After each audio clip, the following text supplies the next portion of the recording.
ಇವತ್ತಿನ ದಿನ ನಾವು ಹಲವು ಪ್ರಗತಿಪರ ಸಂಘಟನೆಗಳ ಜೊತೆ ಸೇರಿಕೊಂಡು ಅಮಿತ್ ಶಾ ಅವರು ಏನು ಅಂಬೇಡ್ಕರ್ ಅವರ ಬಗ್ಗೆ ಮಾತಾಡಿದಂಥ ಹೀನ ಮಾತುಗಳು ಮತ್ತು ಸುವರ್ಣಸೌಧದಲ್ಲಿ ಸಿ.ಟಿ. ರವಿ ಹೆಣ್ಮಗಳ ಬಗ್ಗೆ ಅಶ್ಲೀಲವಾಗಿ ಮಾತಾಡಿರುವಂಥ ಮಾತುಗಳನ್ನು ವಿರೋಧಿಸಿ ಈ ಹೋರಾಟವನ್ನು ಹಮ್ಮಿಕೊಂಡಿದ್ದೀವಿ.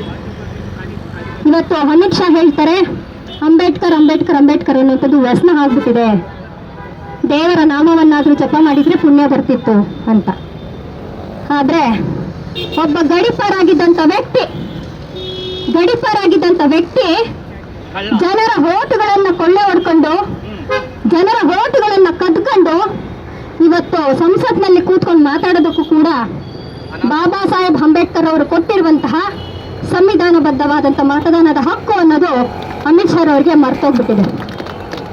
ಇವತ್ತು ಅಮಿತ್ ಶಾ ಅವರು ಕೊಟ್ಟಿರುವಂಥ ಹೇಳಿಕೆಯನ್ನು ವಿರೋಧಿಸಿ ಸುವರ್ಣಸೌಧದಲ್ಲಿ ಪ್ರತಿರೋಧವನ್ನು ತೋರಿದ್ರೆ ಒಬ್ಬ ಹೆಣ್ಣುಮಕ್ಕಳನ್ನ ವಿಚಾರದಿಂದ ಗೆಲ್ಲಕ್ಕಾಗದೇ ಇರುವಂಥ ಹೇಡಿಗಳು ಪ್ರಾಸ್ಟಿಟ್ಯೂಟ್ ಅನ್ನುವಂಥ ಪದವನ್ನು ಬಳಸಿ ಅವರ ನೈತಿಕತೆಯನ್ನು ಅಸ್ತಿತ್ವವನ್ನು ಕುಗ್ಗಿಸುವಂಥ ಕೆಲಸ ಮಾಡ್ತಾರೆ ಅಂದರೆ ನೀವು ನಿಜವಾಗ್ಲೂ ಕೂಡ ಹೇಡಿಗಳು, ನಾಲಾಯಕ್ಕಳು. ನೀವು ವಿಚಾರದಿಂದ ಗೆಲ್ಲಕ್ಕೆ ಸಾಧ್ಯ ಆಗದೇ ಇರುವಂತಹ ಅವಿವೇಕಿಗಳು ನೀವು. ಇವತ್ತು ಸುವರ್ಣಸೌಧದಲ್ಲಿ ಮಾತಾಡಿದಂಥ ಸಿ.ಟಿ. ರವಿ ಹೇಳಿಕೆಯನ್ನ ಬಿಜೆಪಿ ಪಕ್ಷದಲ್ಲಿರುವಂಥ ಒಬ್ಬರಾದರೂ ವಿರೋಧಿಸಲಿಲ್ಲ. ಅದರಲ್ಲಿರುವಂಥ ಮಹಿಳಾ ನಾಯಕರುಗಳು ಕೂಡ ಸತ್ತೋಗಿದ್ದಾರೆ, ಅವರು ಕೂಡ ವಿರೋಧಿಸಲಿಲ್ಲ.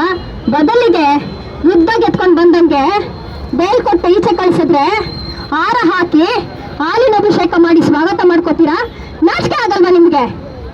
ಬಿಜೆಪಿ ಪಕ್ಷ ಅತ್ಯಾಚಾರಿಗಳನ್ನು ಬಿಡುಗಡೆ ಮಾಡುವಂಥದ್ದು, ಅವುಗಳನ್ನ ಹಾರ ತುರಾಯಿ ಹಾಕಿ ವೆಲ್ಕಮ್ ಮಾಡ್ಕೊಳ್ಳುವಂಥದ್ದು, ಹೆಣ್ಣುಮಕ್ಕಳನ್ನ ಅತ್ಯಾಚಾರ ಮಾಡುವಂಥದ್ದು, ಕಪಾಳ ಮೋಕ್ಷ ಮಾಡುವಂಥದ್ದು, ಬಾಬಾ ಸಾಹೇಬ್ ಅಂಬೇಡ್ಕರ್ ಕೊಟ್ಟಿರುವಂತಹ ಸಂವಿಧಾನದ ವಿರುದ್ಧವಾಗಿ ಮಾತಾಡುವಂಥದ್ದು, ಕಾಲದಿಂದ ಬರೀ ಇಂಥದ್ದನ್ನೇ ಮಾಡ್ಕೊಂಡು ಬಂದಿದ್ದೀರಿ.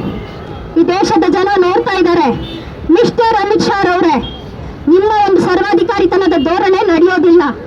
ಇದು ಬಾಬಾ ಸಾಹೇಬ್ ಅಂಬೇಡ್ಕರ್ ಅವರ ಮಕ್ಕಳ ದೇಶ, ಸಾವಿತ್ರಿಬಾಯಿ ಫುಲೆ ಮಕ್ಕಳ ದೇಶ, ಬುದ್ಧ ಬಸವನನ್ನು ಕಂಡಂತ ನಾಡಿದು. ಹಂಗಾಗಿ ಬುದ್ಧಿಯನ್ನ ಕಲಿಸ್ತೀವಿ. ಈ ದೇಶ, ಈ ನೆಲ, ಈ ಪ್ರಪಂಚ ಹಿಟ್ಲರ್ ಅವರ ಸರ್ವಾಧಿಕಾರಿತನವನ್ನು ನೋಡಿದೆ, ಕೊನೆಗೆ ಹಿಟ್ಲರ್ನ ದುರಂತ ಅಂತ್ಯವನ್ನು ಕೂಡ ಕಂಡಿದೆ. ಹಾಗೆ ಇವತ್ತು ಬಾಬಾ ಸಾಹೇಬ್ ಕೊಟ್ಟಿರುವಂತಹ ಅಂಬೇಡ್ಕರ್ನ ಸಂವಿಧಾನವನ್ನು ವಿರೋಧಿಸಿ ನಾವು ಕಾಲದಿಂದನೂ ಅಧಿಕಾರಕ್ಕೆ ಬಂದಂಥ ಸಂದರ್ಭದಲ್ಲಿ ನಾವು ಸಂವಿಧಾನವನ್ನು ಕಿತ್ತಾಕ್ಲಿಕ್ಕೆ ಬಂದಿರೋದು ಅಂತ ಹೇಳಿ ದುರಹಂಕಾರದ ಮಾತುಗಳನ್ನ ಮಾತಾಡ್ತೀರಿ. ಆದರೆ ನಿಮಗೆ ಎಚ್ಚರಿಕೆ, ಈ ದೇಶದ ಬಾಬಾ ಸಾಹೇಬ್ನ ಮಕ್ಕಳು ನಾವು.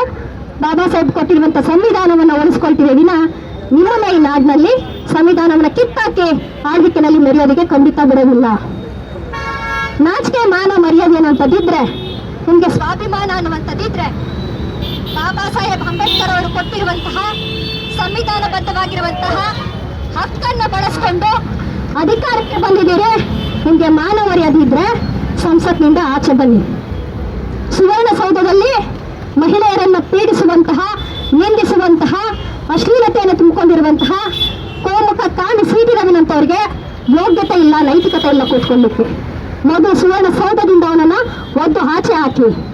ಕಾಂಗ್ರೆಸ್ನವ್ರಿಗೂ ಕೂಡ ನೈತಿಕತೆ ಇದ್ರೆ ಇಂಥವ್ರ ವಿರುದ್ಧ ದೊಡ್ಡ ಮಟ್ಟದ ಹೋರಾಟವನ್ನು ರೂಪಿಸಿ ಸುವರ್ಣಸೌಧದ ಒಳಗಡೆ ಸಿ.ಟಿ. ರವಿ ಕಾಲಿಡಬಾರ್ದು.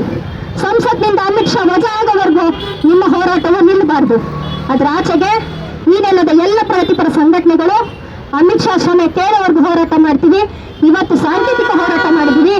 ಅಮಿತ್ ಶಾ ಅಂಬೇಡ್ಕರ್ ಪ್ರತಿಮೆ ಮುಂದೆ ಮಂಡಿ ಹೋರಿ